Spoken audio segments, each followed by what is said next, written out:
की आपल्या सगळ्यांना अभिमान असला पाहिजे की भविष्यामध्ये इंटरनॅशनल एअरपोर्टला ज्यावेळी जाल त्यावेळी तुम्हाला देखील बसण्याची सोय तुमच्या आमदारांना इथं करून ठेवलेली आहे.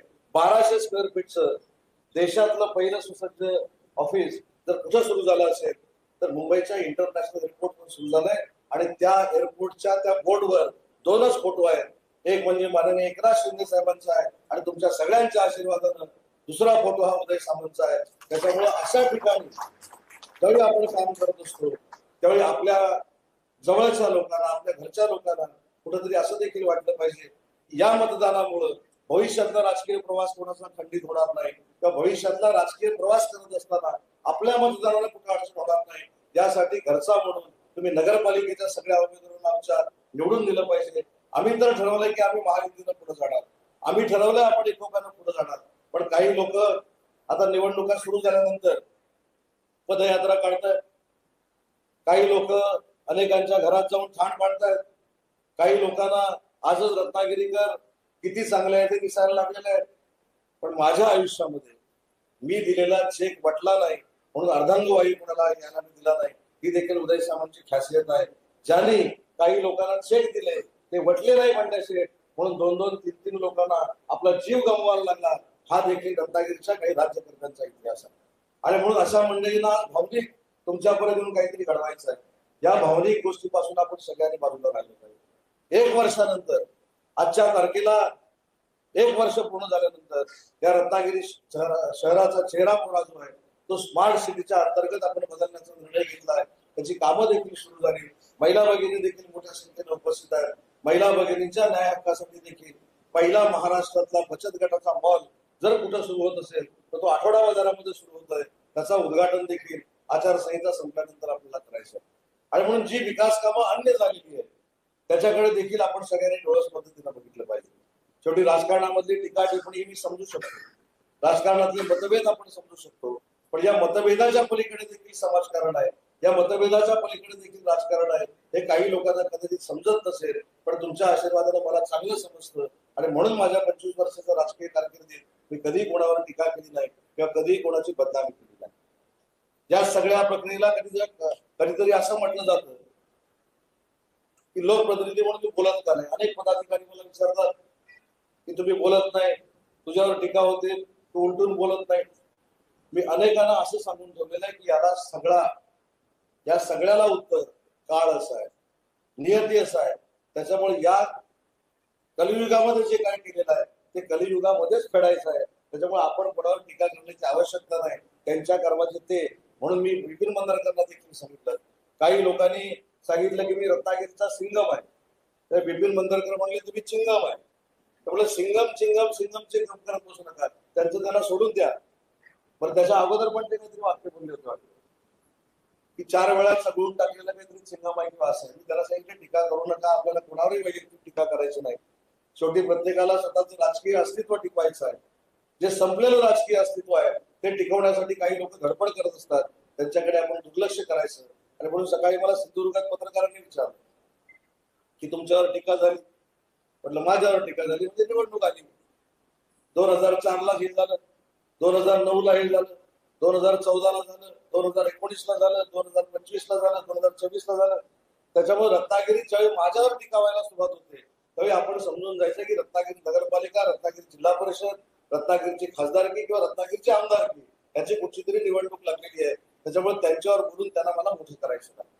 कारण 5 वर्षानंतर जे उगवतात, 5 वर्ष कुठं असतात, काय करतात, उदय सामंतकडे कामाला किती येतात हे पत्रकारांना देखील माहिती आहे. पण पत्रकार ते छापत नाही. आमचं दुर्दैव आहे. आता काही फोटो देतो कधी कधी माझ्याकडे कामाला येतात ते. पण ठीक आहे, त्यांचं वैयक्तिक काम असतं. ते ज्यावेळी अडचणीमध्ये असतात, माझा एक स्वभाव आहे, ज्यावेळी विरोधक अडचणीत असतो त्यावेळी त्यांना मी मदत करतो. आमचे दिनेश शेठ बसलेले आहेत. दिनेश शेठ मला अनेक वेळा सांगतो हे तुम्ही करू नका. मी दिनेश शेठला पण अनेक वेळा सांगितलं की विरोधक ज्यावेळी आपल्याकडे येतो त्याचं आपण काम करतो ते तो कुठेतरी अडचणीत असतो म्हणून माझ्यासारख्या कार्यकर्त्याकडे येतो. पण त्यांचं म्हणणं असतं की परत काम झाल्यानंतर विसरतो. विसरला तर विसरू दे.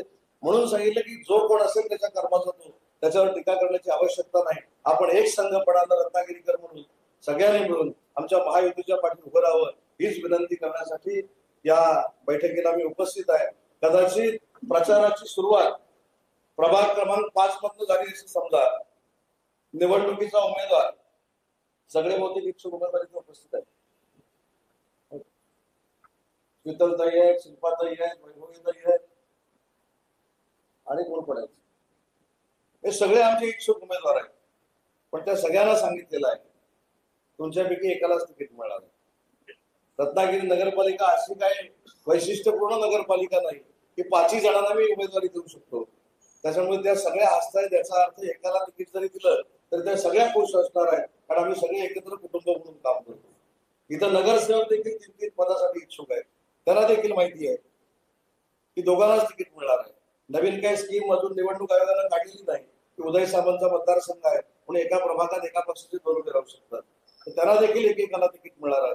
पण आम्ही निर्णय घेतलाय, आम्ही एका कुटुंबामध्ये राहतो, एका पक्षामध्ये काम करतो. ज्या कोणाला उमेदवारी मिळेल तो आपल्या कुटुंबातला असं समजून सगळ्यांनी त्याला साथ द्यायची. हा निर्णय महायुतीच्या सगळ्या मंडळींनी घेतलेला आहे. तीच अपेक्षा तुमच्याकडनं आहे. अनेक लोक आता 15 दिवसामध्ये येतील. अनेक लोक आयुष्यात तुमच्याकडे न बघणारे तुमच्याकडे बघतील.